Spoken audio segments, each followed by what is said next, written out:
God bless everybody. Today it is March 19th of 2023. This is a Middle East update on Daniel 8 and Daniel 10, and then also we're going to talk about the financial situation and how the markets now have basically broken.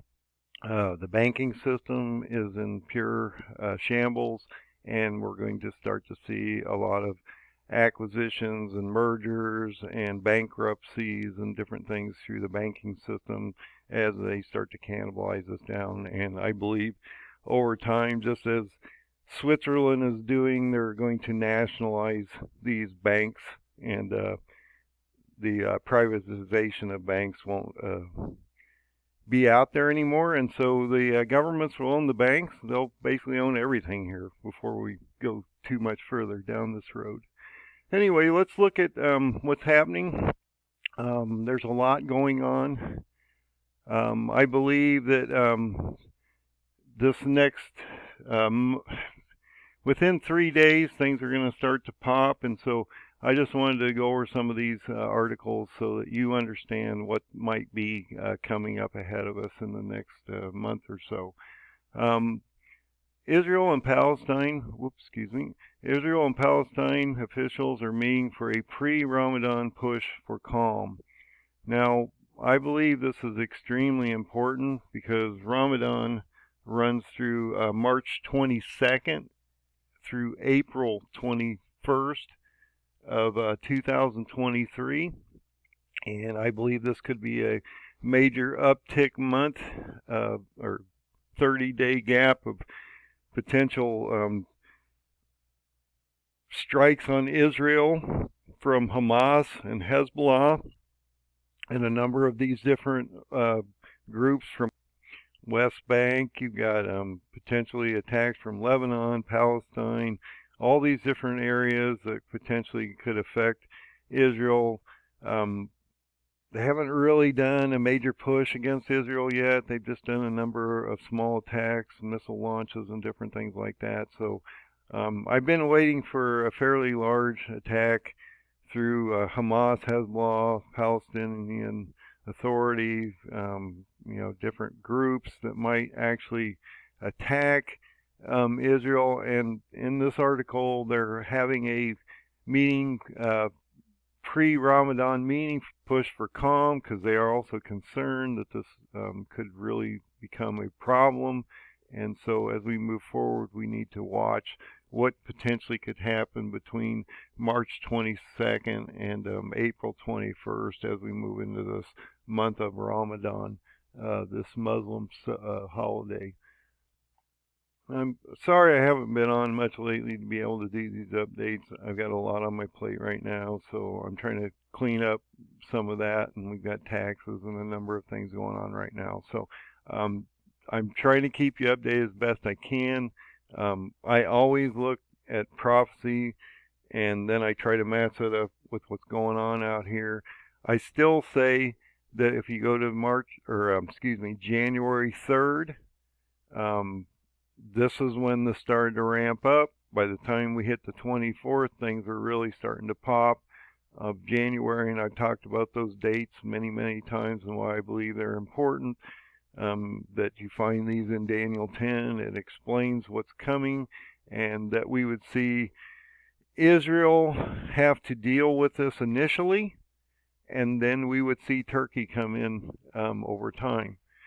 But another thing that's going to occur on March 22nd, which is the same day that Ramadan kicks off, is that you are going to see the Fed re-hike possibly 0.25 or 0.5, and I'm going to talk a little bit about that as we move forward.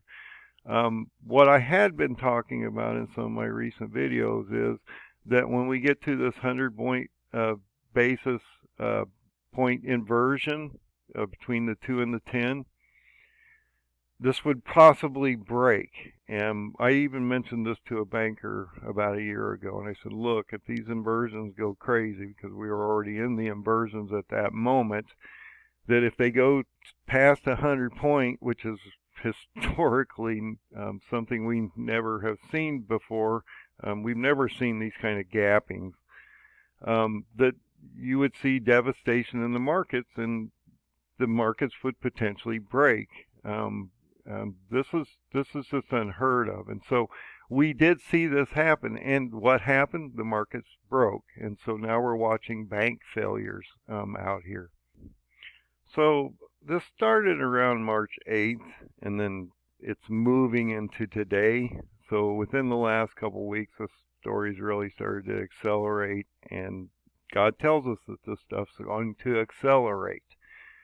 So when they hit that 100-point gap basis point gap, and we had that massive inversion, the bond market, which dictates all markets because it's 3 times the size of the stock market, is telling the Fed that he's already basically broken the system and this is going to start to get really bad. And so what happened was we saw this inversion of 100 points, and then the 2-year bond went from 5% to below 4%, and now it's regulating between, I think, 4 and 4.25. And I've been talking about how the Fed has to basically follow the 2-year rate. And so Jay Powell is now in the process of trying to decide what he should do, because he had just made a comment a while back within the last week that he was going to raise on March 22nd, when same day Ramadan starts, on March 22nd, he would have to raise 0.5. But once the bonds broke the market,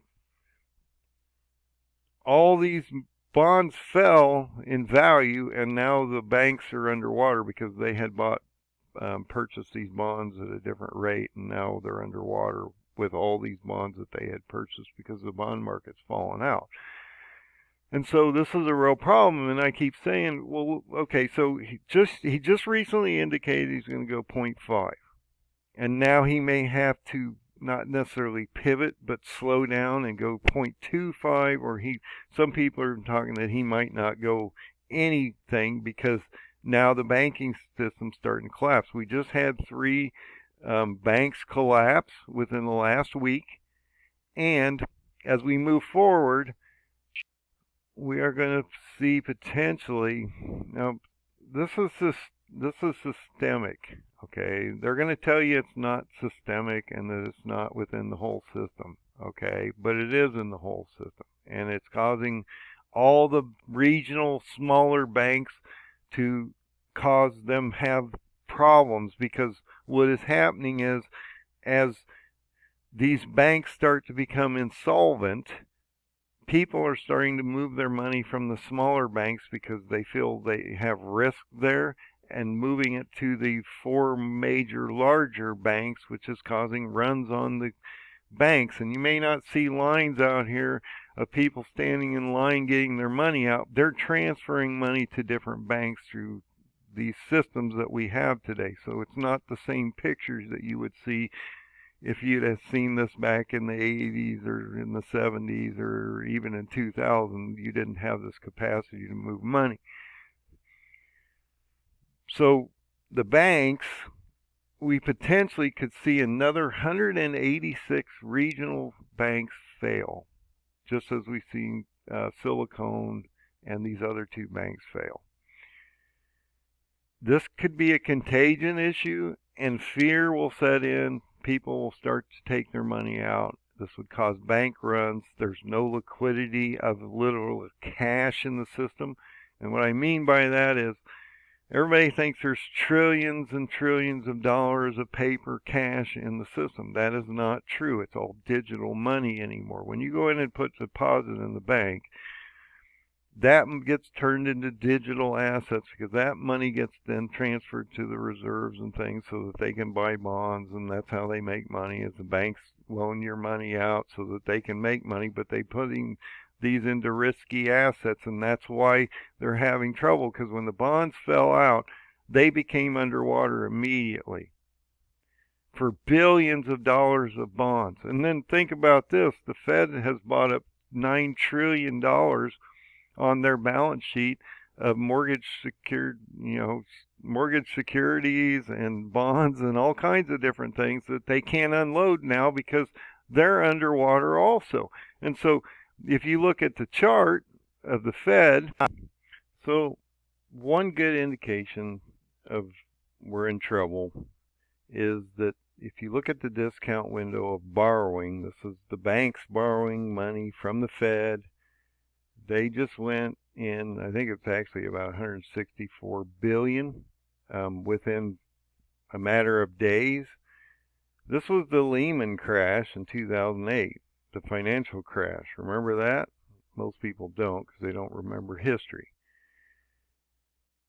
Look at the change of velocity here. And this is just starting, okay?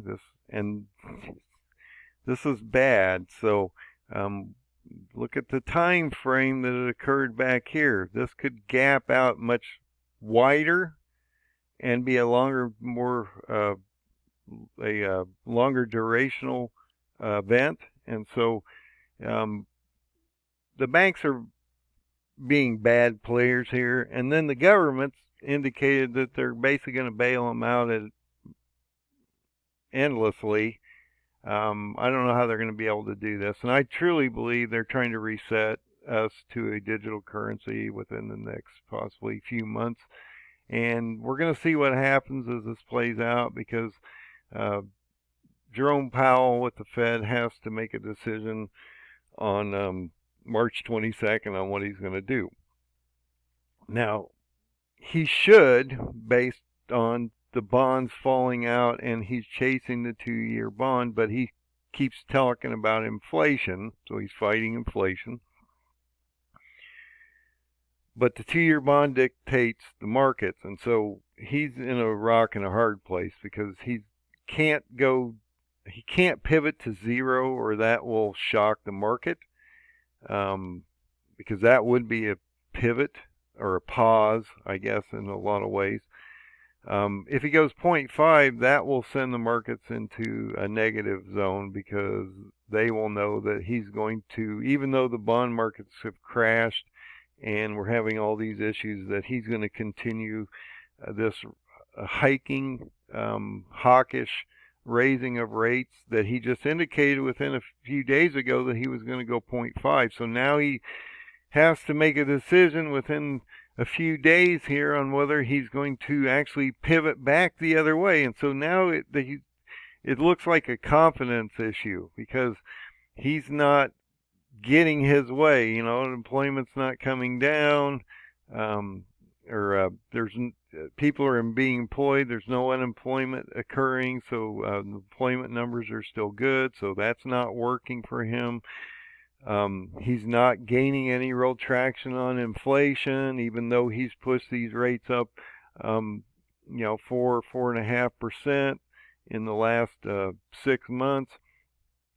So he's not really gaining any traction. And then all of a sudden the bond market broke, and now he's in a mess, because not only are they borrowing money at a huge amounts, piles of money, billions of dollars are being fused into these banks to keep them sustainable in case you guys run them. They'll have the liquidity of cash to be able to move this money out and not have other banks collapse, because if they can't pay you money, then they'll collapse just like these other 3 banks did. And so we're watching all this devastation out here, and this occurred due to this inversion spread that's not going away. This inversion spread, it has condensed, and so that's why we've gapped it down from like 100 points to like 40 points now, and so but that could widen back out again. So this is a problem, and this is what the Fed is fighting. And on top of this, their liquidity of cash is an inversion of this chart, because their liquidity of cash is dropping through the floor. They don't have the liquidity of cash in their accounts, and so The Fed is actually insolvent at this point, probably, and so we're going to see a lot of things happen. I keep talking about how he's going to work with Janet Yellen and the Treasury, maybe to issue new bonds through her, because they can't sell the old bonds, because the old bonds aren't giving them any money. They're underwater on these bonds because they've been purchasing these bonds at higher rates, and so this is just going to turn out badly. So getting back to the Middle East situation, Daniel 8 and Daniel 10, and how this is going to start to play out in the near future here within the next few months, I believe, in my opinion, based on what Scripture's telling us. And I've showed you where those passages are in how this started around January 3rd when Daniel was sickened to his stomach. He had not eaten anything for up to 3 weeks, and then on January 24th he had this vision, and it moved forward from there. And so January 24th things really started to break, and we're moving into this time of many days in that time where we move forward, and we're going to start to see a chain of events occur. And I've talked about this for a while, that Israel would have to spearhead this to begin with, and then Turkey would come in later. And due to the earthquakes in Turkey, this has set Turkey back on his time schedule, which I believe is inspiration by God, because God did these earthquakes to stop Turkey's momentum for a short period of time so that he could play out his this chain of events that he's written to us about in the book. So Hezbollah and Hamas have been doing these minor attacks against Israel, and they've not done a massive attack. I believe this is still potentially coming. We've got Ramadan coming up between March 22nd and April 21st of this year. I believe that'll be a hot 30 days when the Muslims could the radical Muslims could actually do multiple launches against Israel and unite in a common goal to try to eliminate this country. We're watching these different groups having meetings to try to either quell this down, figure out how to potentially keep this area safe in the next 30 days, but I don't believe this is probably going to work out very well for them. So, like I say, all these meetings are going off. The Palestinian Islamic Jihad leaders are meeting with Hezbollah because Ramadan's coming up, and so they're trying to figure out what to do. And at the same breath, Israel's meeting with Egypt and a number of these countries to quell off potentially some of this violence that could happen. So in this article, you can see Israel and the Palestinian Authority, which is trying to hold Hezbollah and Hamas and all these groups somewhat at bay. Lebanon's in this too. They're having talks in Jordan to try to figure out how to keep safety in the region and to stop some of this potential carnage that's coming up. And so there's meetings going off constantly between different groups to try to figure out how to stop this violence. While all this is happening, we're having massive demonstrations of 250,000 people, national protests within Israel, and how they're trying to fight the Netanyahu regime of this dictator type, much stronger right-wing government than we've seen from Netanyahu before, and how they're going after the Palestinians, breaking up these areas, resettling different areas, dealing with the Temple Mount differently, being more violent potentially with the Palestinians as they're doing all these operations and stuff, and how this is affecting the people. And the people are fighting back in a lot of ways here. And so we're watching all this violence go off in Israel itself and how that's affecting the country. So for weeks we've heard that Israel is going to attack Iran. Israel is going to attack Iran. They're going to use everything they got to attack Iran. They're going to wipe them off the map, and this is just going to take care of the problem. And it doesn't say that in the Bible. It says that Israel attacks first through Michael, but then Turkey comes in later. And that's why I keep saying you've got to watch Turkey and the Kurds, because that leads you back to Daniel 8. And that is not... Everybody wants to take Daniel 8 into a history lesson.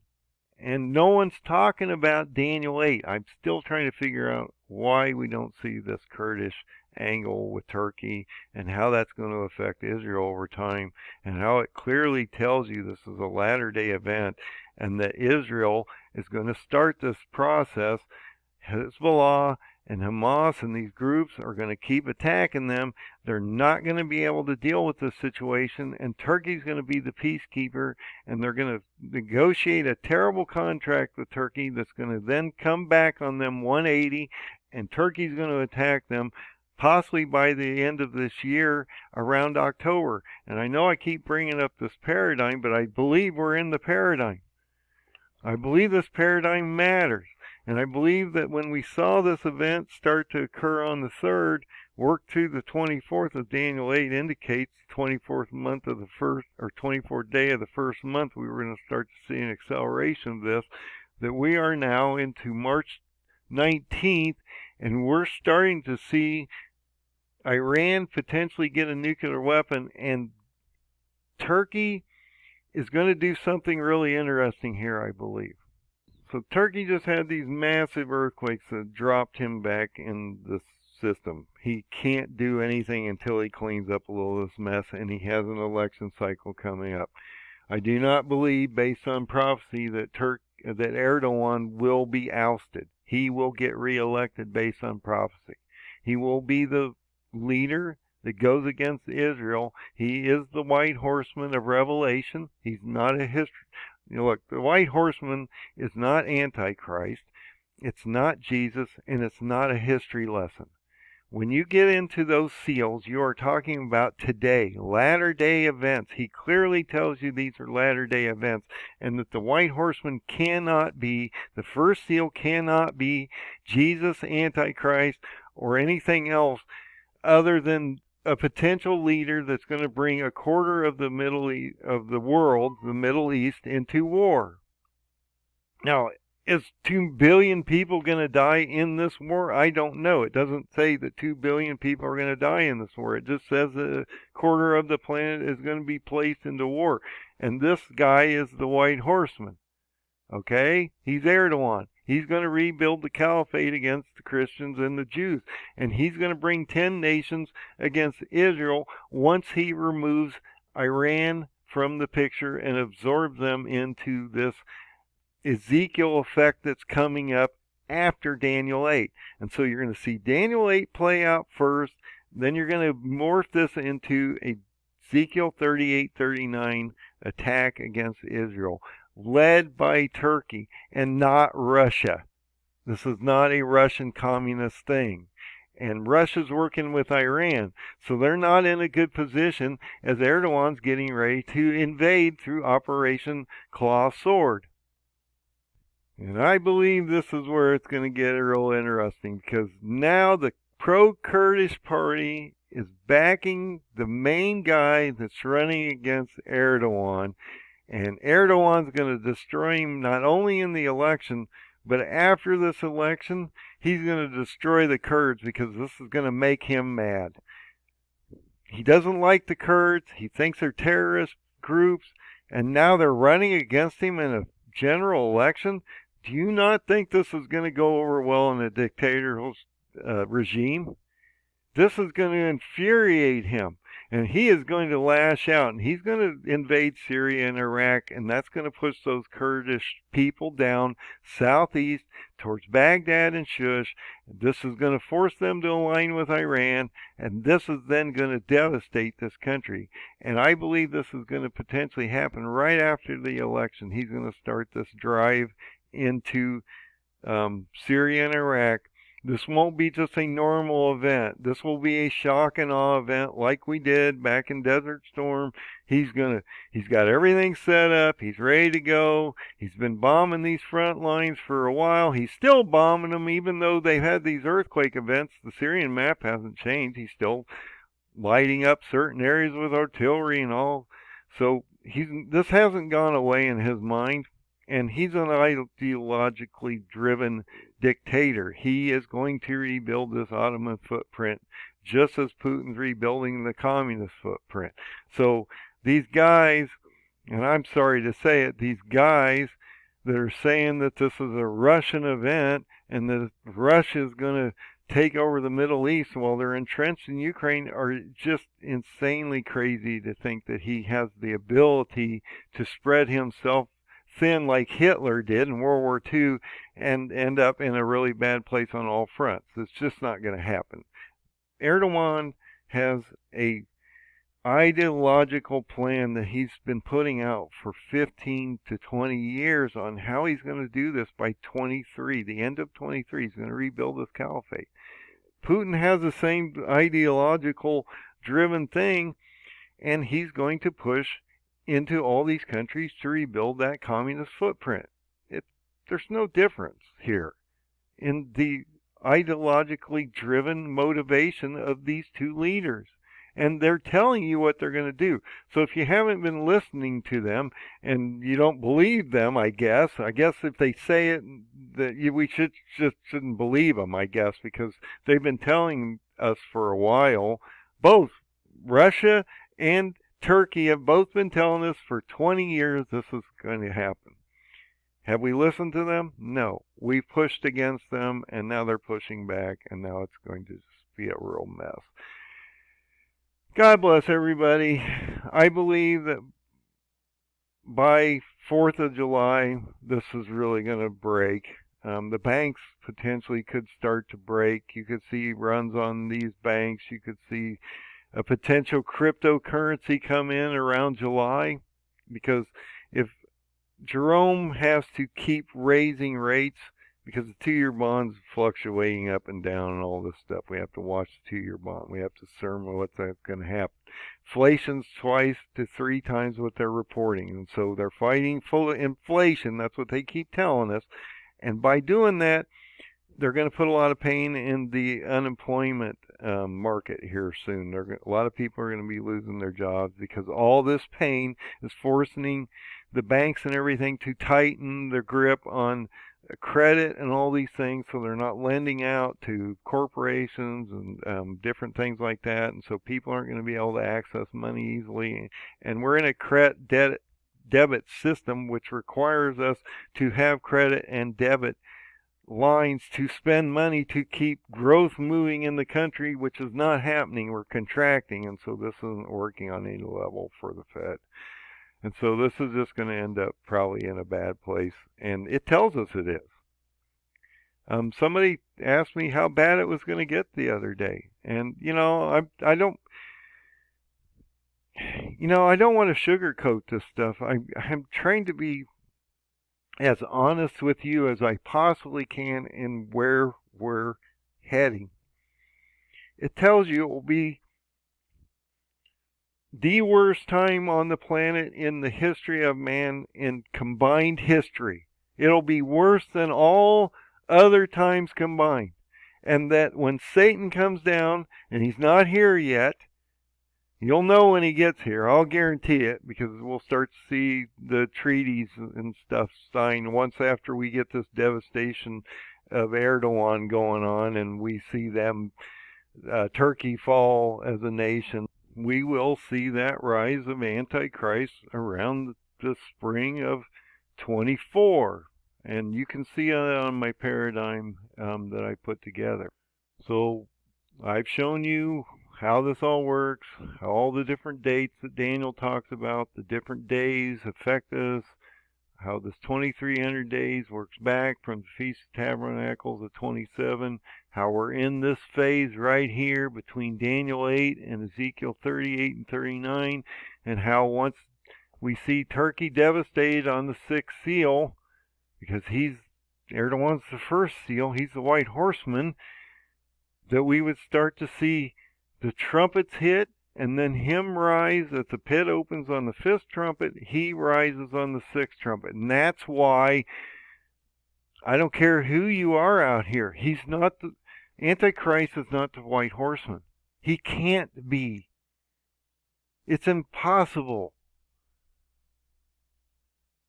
Anyone that tells you the white horseman is Antichrist or Jesus doesn't understand anything in how Revelation lays out. And I've explained how this book is presented so that you can understand it. At the end of this year, things are going to change. You're going to see a 6 seal event around October, November of this year. It's going to be global, and it's going to change your world. It's going to rock everything. And in that same process, you're going to watch the banking system fail. You're going to watch the whole Middle East light up. And then right after this, I'm not worried about the communists. He drops 4 trumpets on a third of the planet and decimates those areas that he doesn't want in the picture, which are the communist areas. So everybody's all worried about Russia and China and all this stuff. Could something happen before spring of 24? Maybe. I think China will stay in the middle or in the South Sea. I think Russia will basically be entrenched in Ukraine. And I believe they believe Biden is so inept that it won't matter whether they attack us because we're destroying ourselves internally anyway. And we're going to see civil wars and other things start to spring up as the banking systems collapse and people start to put themselves in a really bad place as they're losing everything from their cars to their houses to whatever because they put themselves in a debt-based system that is enslaving them. This is going to change quickly. If you haven't put oil in your lamp, you need to do so. And you need to do so quickly because you're running out of time. And when it does break, it won't matter after that. And I've heard this many, many times, and I bring this back up to people. You know, well, where's the hope in your message? I don't have it. The hope is the end will place you in a different place, and you won't be here anymore, and you're going to be in a better place in a spiritual body with Jesus in the millennial, okay, if you can get there, okay? But this is not going to be nice down here. There's nothing good about what's coming ahead of us. There is no hope, and this tells you what's coming. The hope is this map. And the end down here. That is the hope. That you're going to get to the next level of existence of a being other than this flesh form that you're in now. Because this system is done. It's broken. It's over. Jesus now has the deed of the world in his hand, and he's breaking seals as we move forward here. But it's going to take him time to gain access to the whole planet and the end of the story, because we got to go through all this first. All of it. And you're not going to be removed until here. So if you're talking pre-rapture, you're already in the seals. You weren't supposed to be here when this white horseman was released. That's what I was told many, many times from many, many churches is that when Daniel's taken up, the church is taken up with him. It does not say that. I've shown you that many, many times, that if you look at this book in a chronological order of events, as I've laid it out, the Lord doesn't come back till the seventh trumpet. Right before the wrath of God, which we're not appointed for. So do not follow these teachings of false teachers. And I'm not saying that I have all the answers. I'm just telling you, based on the Bible and how it's laid out, this pre-rapture thing just can't be happening. And you're going to go through a refinement through fire here to get to the end of the story, which is around October 2nd of 27. I know it's a date thing. I get it. Everybody's going to get upset because I said it was on a specific date. It's a sabbatical Saturday during the Feast of Trumpets, during the fall feast, which he'll fulfill based on the Jewish prophecies and their religious beliefs. Not mine. Get your oil in your lamp. Get ready. This is going to get bad. God bless. Have a great day.